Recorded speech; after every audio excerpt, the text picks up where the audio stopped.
Hello and welcome to my mental health issues in schools personal learning journey part 1. My name is Random Avrodin, and today I want to dive into two quick questions regarding mental health in schools. So the first one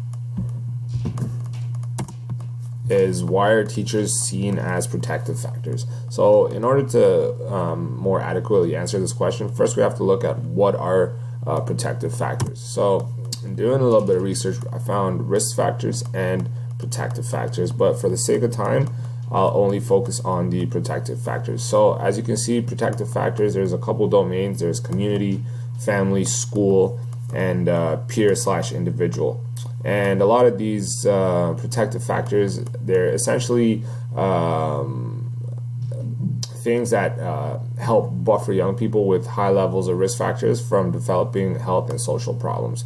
So they're essentially factors that mitigate the risk of developing health, mental, and social problems. So some of these are opportunities for involvement in the community or pro-social involvement in the community, family attachment and having good familial support.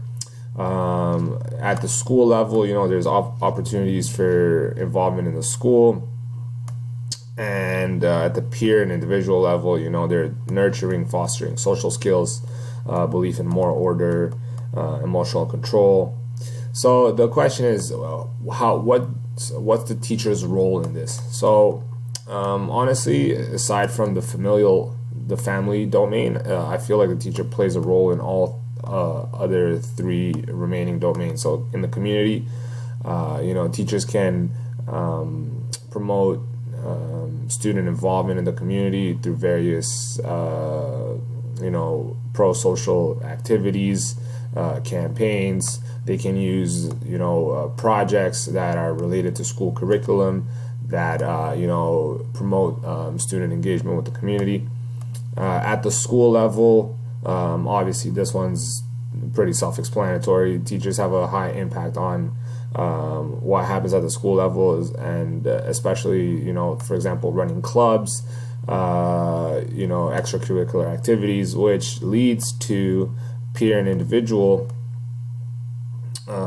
like how teachers can affect the peer and individual domain. So by leading clubs and extracurricular activities, and even in their own classroom environment during school hours, teachers can foster and encourage a social environment, an accepting environment, which can build up not only students' ability to communicate with others, but their own self-esteem and their own sense of self-worth.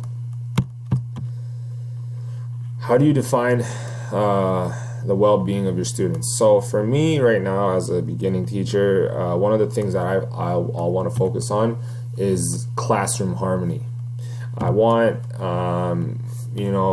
the classroom environment to be positive, non-judgmental. Everyone should be able to socialize with each other. I don't like cliques. I grew up in high school. It was very, very, very cliquey. So one thing I'll try to do, to increase the harmony in my classroom, I'll make sure that each and every student gets to know each other and they communicate with each other freely, and try to keep conflicts to a minimum. I hope you guys enjoyed my presentation. I know I went a little bit long, but thank you and have a good weekend.